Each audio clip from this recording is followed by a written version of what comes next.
o judiciário deve ter uma participação mais ampla e ativa na hora de aplicar a lei? Quais são os limites da justiça e da política? O ativismo judicial está em debate no Reflexões de hoje.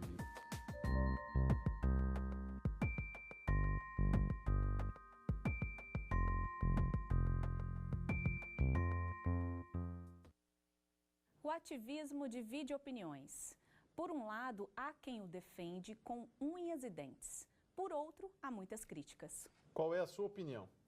Hoje a gente discute o tema com dois especialistas, a professora Marina Faraco e o professor Antônio Carlos Marcato. Antônio Carlos Marcato, professor da Faculdade de Direito da Universidade de São Paulo, a USP, mestre, doutor e livre docente pela USP. Marina Faraco, professora da Faculdade de Direito da Pontifícia Universidade Católica de São Paulo, a PUC, mestre e doutora pela PUC. Eu quero agradecer a presença dos nossos convidados. Obrigada, doutor Marcato, pela presença aqui no nosso programa. Doutora Marina, também muito obrigada. E eu queria começar esse nosso debate tocando exatamente numa questão, acho que é fundamental para a nossa discussão, que é no que diz respeito a essa questão do conceito do ativismo, né? O que é que efetivamente define o ativismo?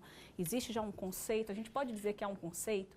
Qual é a atuação, né, do judiciário que caracteriza essa atividade que é conhecida como ativismo judicial?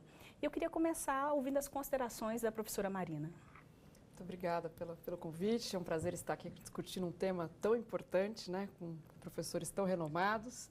E, de fato, a sua pergunta inicial, ela toca num ponto que é essencial para o tema, justamente a definição do que é o ativismo, porque ele é um termo ainda aberto, né, pelo menos no direito brasileiro, ele ainda divide opiniões doutrinárias, né? Existem conceitos na doutrina completamente díspares, completamente diferentes do que seria o ativismo, tanto que ele divide opiniões, como você falou no começo. Existem pessoas que defendem o ativismo como uma prática, um protagonismo judicial que é relevante, que é importante, que é querido, que é necessário para a realização dos direitos sociais, ou de todos os direitos fundamentais. Então, o judiciário como um todo teria, né, o condão e a própria competência para agir de uma maneira protagonista ou proativa justamente para realizar esses direitos. E existem conceitos que são negativos do ativismo, existem definições de um ativismo não querido, de um ativismo ruim, de um ativismo pejorativo, que, aliás, é o conceito que originalmente remonta à teoria da doutrina norte-americana, inicialmente definindo o ativismo como uma atitude definido como uma prática judicial em que o judiciário decide muito mais pautado nas próprias posições pessoais e políticas do julgador do que propriamente no direito.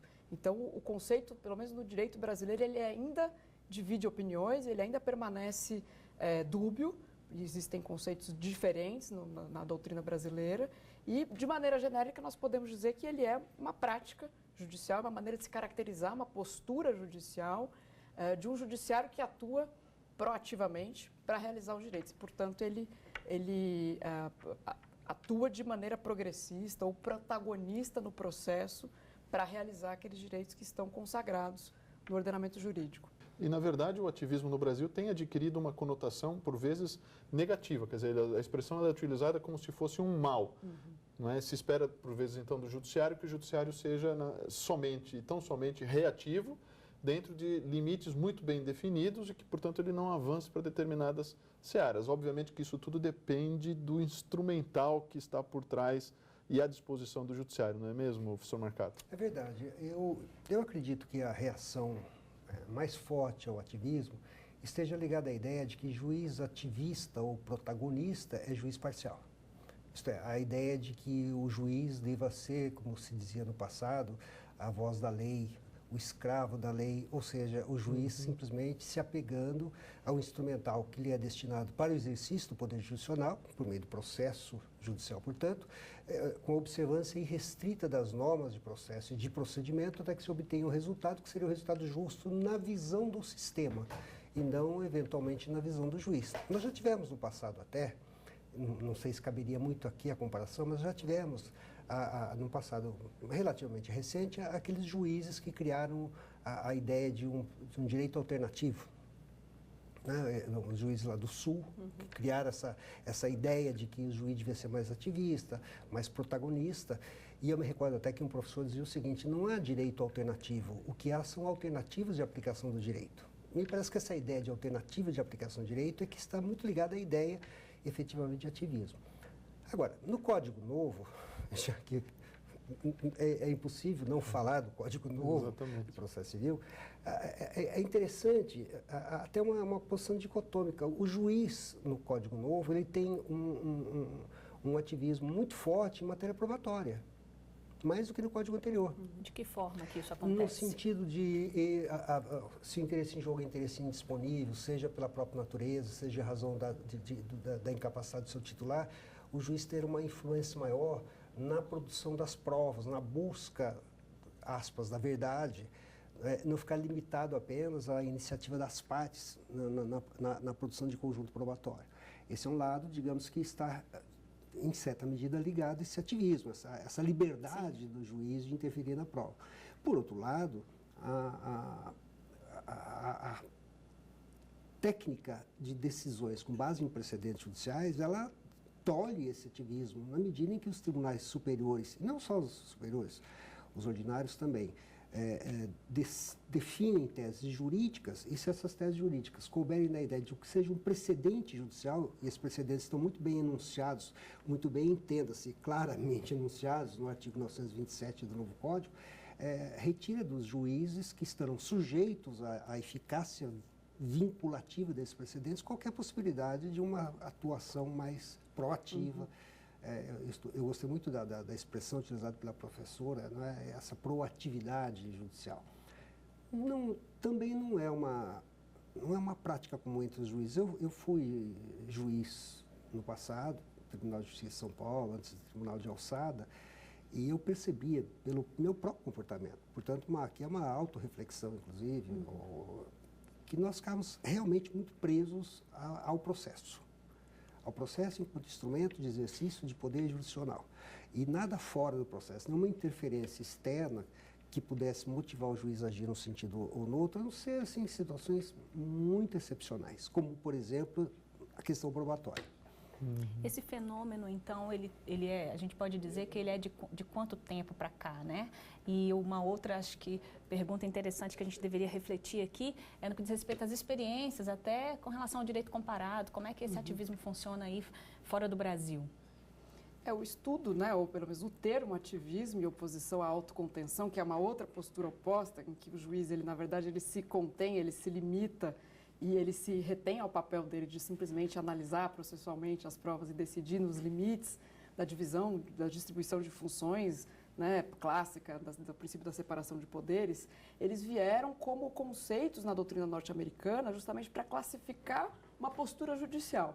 Então, no Brasil, esse fenômeno de 15 anos, acho que dá para a gente afirmar, de 15 anos para cá, ele vem se mostrando mais presente, né? Mas não acho que dá para a gente afirmar que é uma tendência ou que ele esteja consolidado no Brasil. Se a gente for fazer um exame da jurisprudência dos últimos 10 anos dos nossos tribunais superiores, acho que não dá para a gente afirmar que há uma linha progressista ou uma atuação constantemente ativista. O que a gente vem percebendo é que, em momentos, os tribunais atuam com maior protagonismo, a depender do caso, em concreto, sob exame, a depender das próprias demandas sociais que o caso esteja envolto, no qual o caso esteja envolto, e, em determinados casos, o mesmo tribunal age de uma maneira mais limitada.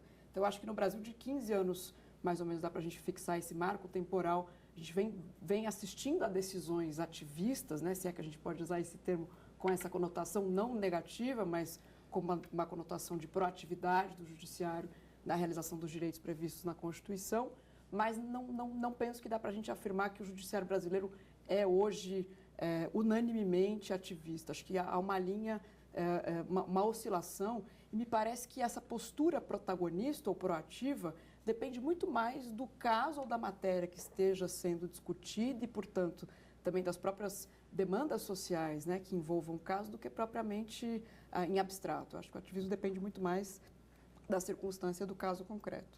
Eu acho que o papel da redemocratização do Brasil com uma nova Constituição em 1988, que foi muito forte em direitos sociais, não é, e acabou gerando um contexto que foi se concretizar, foi se consolidar nos últimos 15 anos, que se passou a denominar também como um ativismo, que é a atuação do Poder Judiciário no lugar do Poder Executivo na realização ou na falta da realização dos direitos sociais básicos, não é? de cidadania, às vezes questões ligadas à própria saúde, o esgotamento sanitário, enfim, questões, a educação, o ensino fundamental, a educação básica. Então, aí, de fato, eu acho que é isso que a professora Marina está realmente colocando, eu também concordo, que a gente assistiu, de um lado, não é, um papel do Poder Judiciário que foi se prolongando para situações que talvez em países com um Estado social já avançado não faria sentido. E, de outro lado, a gente também assistiu o Poder Judiciário atuando em situações não relacionadas a direitos fundamentais, de uma maneira mais agressiva, vamos dizer assim, menos isenta, como lembrava o professor Marcato. Quer dizer, então, aí o Poder Judiciário também se assenhorou de situações para as quais ele resolveu intervir independente do sistema, não é? E aí a gente tem agora um novo Código de Processo Civil que parece que quer dar uma solução a isso. Diante dessa posição posta por doutora Marina, por doutor André, eu diria em primeiro lugar que esse ativismo mais intenso dos tribunais brasileiros e de juízes de primeiro grau também, eles têm uma característica interessante que é um ativismo provocado, digamos assim. Não é uma iniciativa daquele juiz ou daquele tribunal, mas sim uma reação, se é que se pode falar ativismo em reação, mas é uma reação dos tribunais à demanda externa. Até porque os tribunais ocuparam vazios deixados pelos outros poderes. Veja, eu assistindo aqui à TV, havia uma queixa de uma senhora que precisava de um determinado alimento para o filho e que esse alimento não era fornecido pelo poder público, no caso o Executivo Municipal, e que, portanto, ela se socorria do Poder Judiciário para obter aquele alimento. Olha, veja, nesse caso particular, o que o Judiciário está fazendo? Está aceitando uma demanda que não é naturalmente nem constitucionalmente sua, mas preenchendo esse vácuo ou essa omissão deixada, naquele caso particular, pelo poder público. Eu conheço alguns juízes ativistas e conheço algumas teses de alguns tribunais que seriam demonstrativas desse movimento, mas eu acredito que não haja, como disse a professora, não haja realmente uma linha segura, reta, que a gente possa identificar como sendo um ativismo nosso, não é um ativismo brasileiro, não é dos tribunais brasileiros. Bem, nós vamos dar uma pausa na nossa conversa e a gente volta em instantes depois do intervalo para poder continuar a nossa discussão sobre ativismo judicial. Até já!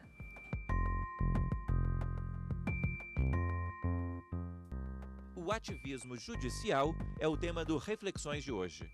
Esse ativismo mais intenso dos tribunais brasileiros e de juízes de primeiro grau também, eles têm uma característica interessante que é um ativismo provocado. Depende muito mais do caso ou da matéria que esteja sendo discutida e, portanto, também das próprias demandas sociais, né, que envolvam o caso, do que propriamente em abstrato. Nós vivemos um período, né, que o judiciário acaba sendo centro de questões, né, de grande importância. Nós vemos até a transmissão na mídia de decisões importantes que acabam alterando a vida da sociedade de um modo em geral.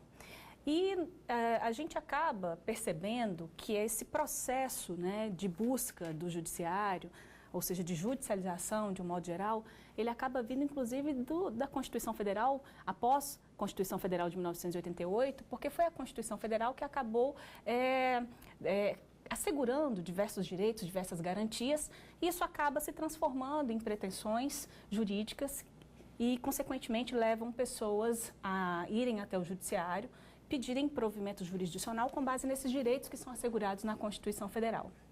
Então, o que eu queria, na verdade, é saber se existe alguma relação, né, qual é a posição dos senhores em relação a essa judicialização.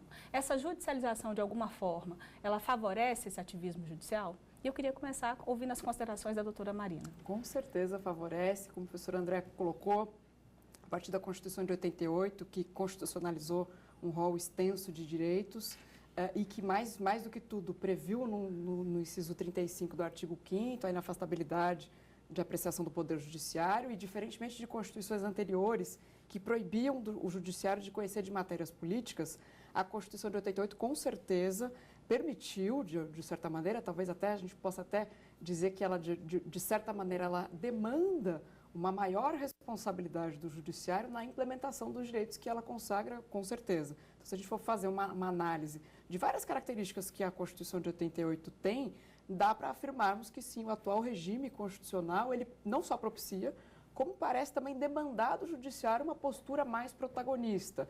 Então, hoje, os três poderes são responsabilizados, com certeza, dentro das suas esferas específicas de atuação, pela concretização dos direitos, mas o Judiciário também é colocado como um dos responsáveis.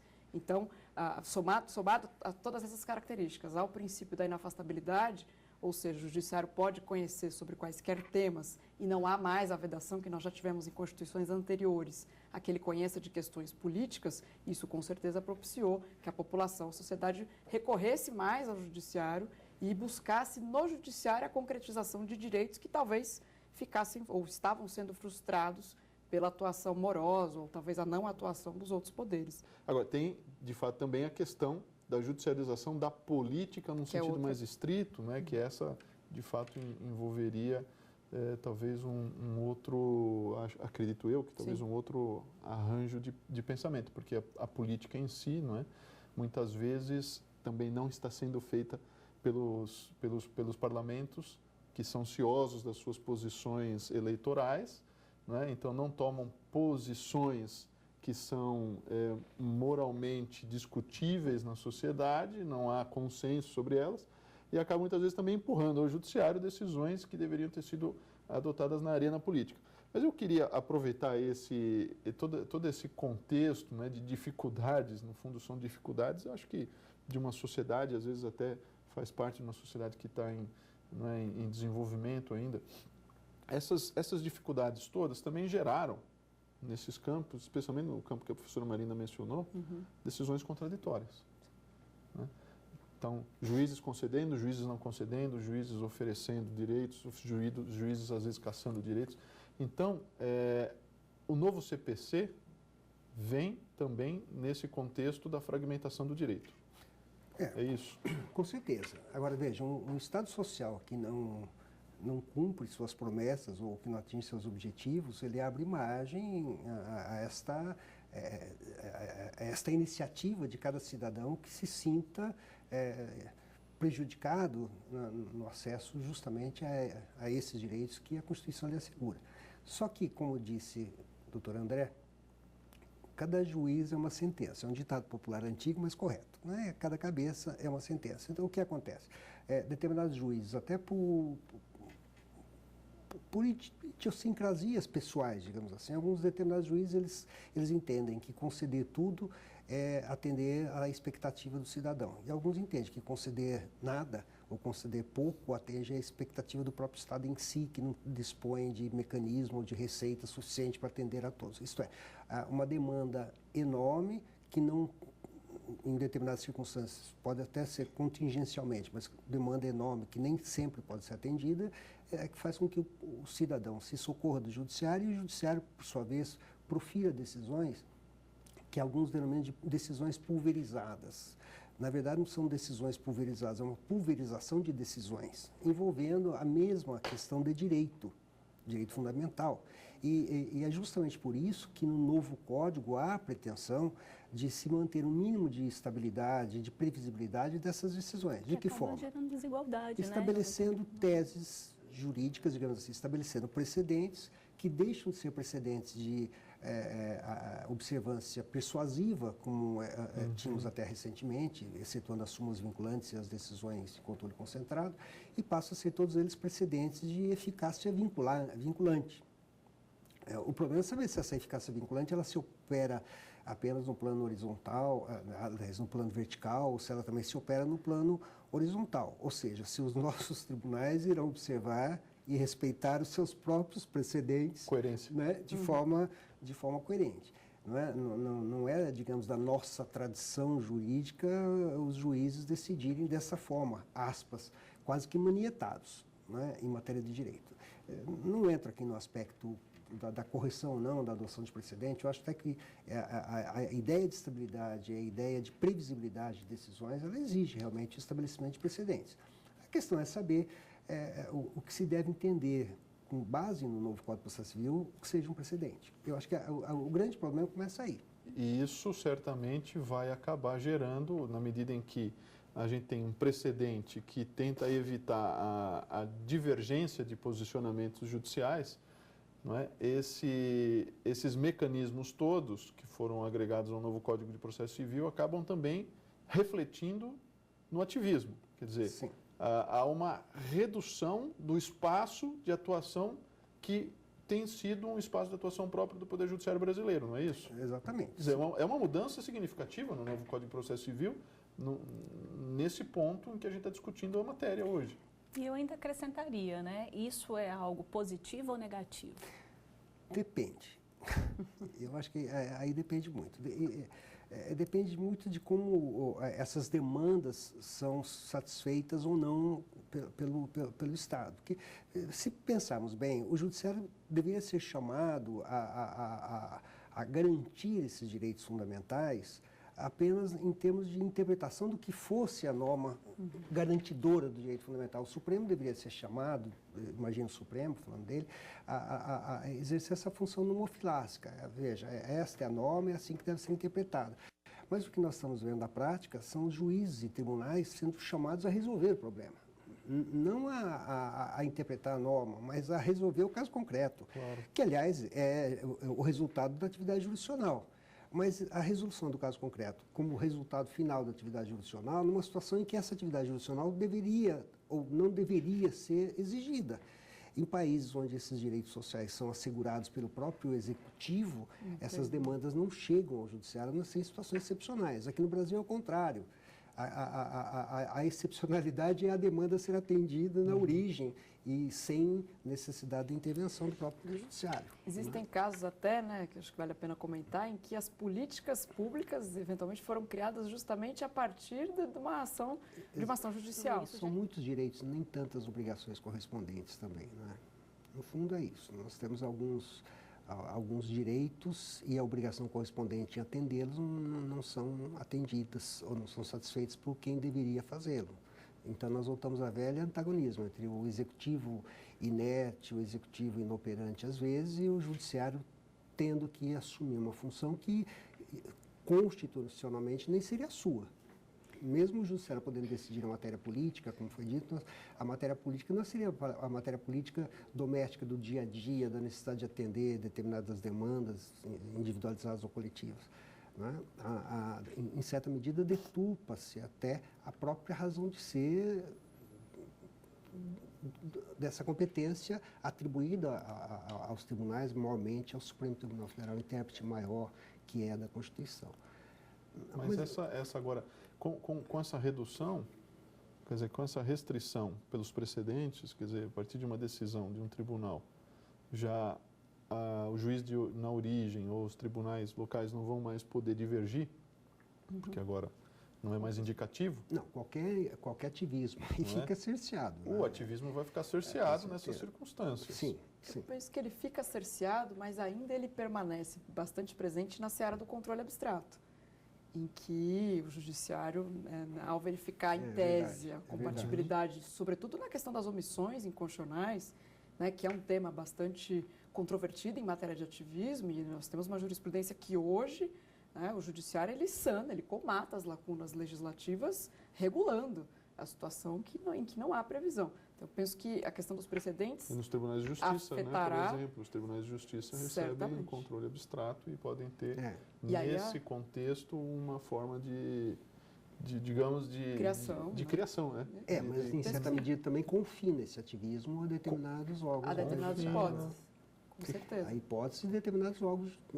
E continua sendo por provocação. Por provocação. Exato. Agora, para finalizar o nosso debate, queria apenas também pontuar que essa questão do ativismo acaba influenciando, inclusive, nos cofres públicos, né? Porque muitas das vezes, a partir de determinadas decisões judiciais que acabam, né, determinando ali a adoção de políticas públicas específicas, isso impacta, de certa forma, né, os cofres públicos, e isso acaba gerando uma desigualdade. Isso acaba gerando também dificuldade para o próprio Estado manejar o seu orçamento. Sim. Né? Porque, às vezes, ele não tem suficiente orçamento para despender com aquelas decisões judiciais e, ao mesmo tempo, fazer frente àquilo que ele havia previsto em termos, por exemplo, de combate a determinadas doenças ou prevenção de saúde, etc, etc. Então, de fato, há uma dificuldade muito grande, mas isso, de novo, o novo Código de Processo Civil talvez tenha tido em mira, não é, ao prever que os precedentes que são